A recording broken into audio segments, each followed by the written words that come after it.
আওয়ামী লীগ সরকারের এমপিদের মধ্যে আলোচিত সমালোচিত ব্যক্তিদের সংখ্যার অভাব ছিল না, তবুও সেই তালিকার মধ্যে কয়েকজন ছিলেন অন্যতমদের মধ্যে ছিলেন একসময় জনপ্রিয় সঙ্গীত শিল্পী মমতাজ। সরকার পতনের পর আত্মগোপনে থাকা মমতাজ শেষ পর্যন্ত ধরা পড়লেন আইন শৃঙ্খলা রক্ষাকারী বাহিনীর হাতে। কিন্তু কোথায় ছিলেন এতদিন?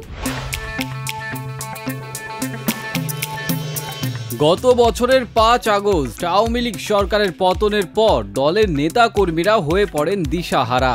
এই দিশাহারা অবস্থায় কেউ কেউ পালিয়ে পাড়ি জমান ভারতে, আবার কেউ বা ইউরোপ আমেরিকায়।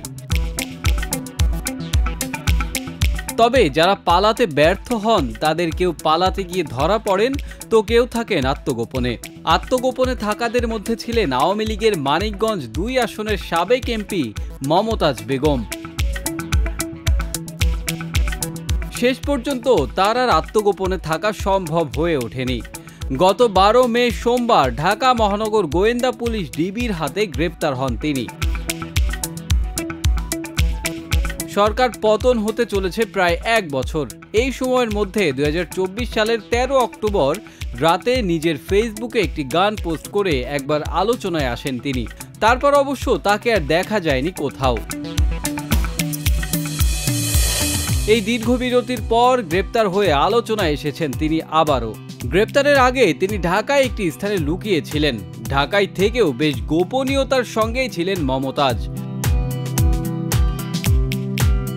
ঢাকা মহানগর পুলিশের গণমাধ্যম ও জনসংযোগ বিভাগের উপকমিশনার মোহাম্মদ তালেবুর রহমান জানান, রাজধানীর ধানমন্ডির স্টার কাবাবের পেছনে একটি বাসায় আত্মগোপনে ছিলেন মমতাজ। সেখান থেকে অভিযান চালিয়ে তাকে গ্রেপ্তার করা হয়। ডিবির যুগ্ম কমিশনার মোহাম্মদ নাসিরুল ইসলাম জানান, আওয়ামী লীগের সাবেক এমপির বিরুদ্ধে রাজধানী ও মানিকগঞ্জে বৈষম্য বিরোধী আন্দোলনের হত্যা সহ একাধিক মামলা রয়েছে। গোপন সংবাদের ভিত্তিতে সোমবার রাত 12টার কিছু সময় আগে ধানমন্ডির স্টার কাবাবের পেছনের একটি বাসা থেকে তাকে গ্রেপ্তার করা হয়।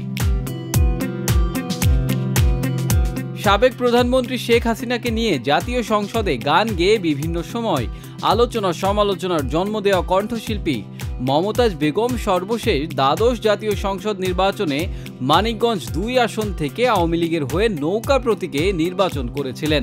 তবে হেরে যান ওই আসনের স্বতন্ত্র প্রার্থী দেওয়ান জাহিদ আহমেদ টুলুর কাছে। এর আগে 2009 সালে নবম জাতীয় সংসদের সংরক্ষিত মহিলা আসনে বাংলাদেশ আওয়ামী লীগের সংসদ সদস্য মনোনীত হন মমতাজ বেগম। পরে 2014 সালেও মানিকগঞ্জ 2 আসনে নির্বাচিত হয়ে সংসদ সদস্য হিসেবে দায়িত্ব পালন করেন তিনি। গত বছরের জুলাই আগস্টে ছাত্র জনতার আন্দোলনের পর থেকেই ছিলেন আড়ালে। রাজনীতির পাশাপাশি সামাজিক যোগাযোগ মাধ্যম থেকেও নিখোঁজ ছিলেন মমতাজ। নিখোঁজ হওয়ার ঠিক 88 দিন পর 13 অক্টোবর রাতে একটি গানের ভিডিও পোস্ট করে সামাজিক যোগাযোগ মাধ্যমে ফিরে আসেন তিনি। ভিডিওটি মুহূর্তেই ভাইরাল হয়ে যায়। গানের মন্তব্যের ঘর ভরে যায় নানাবিধ মন্তব্যে। কোথায় ছিলেন তিনি, দেশে আছেন নাকি বিদেশে আছেন, কবে ফিরবেন, নানা ধরনের মন্তব্য। মমতাজের অ্যাক্টিভ হওয়ার পাশাপাশি ভাইরাল হওয়া সেই গানটিও নিয়ে শুরু হয় তুমুল আলোচনা।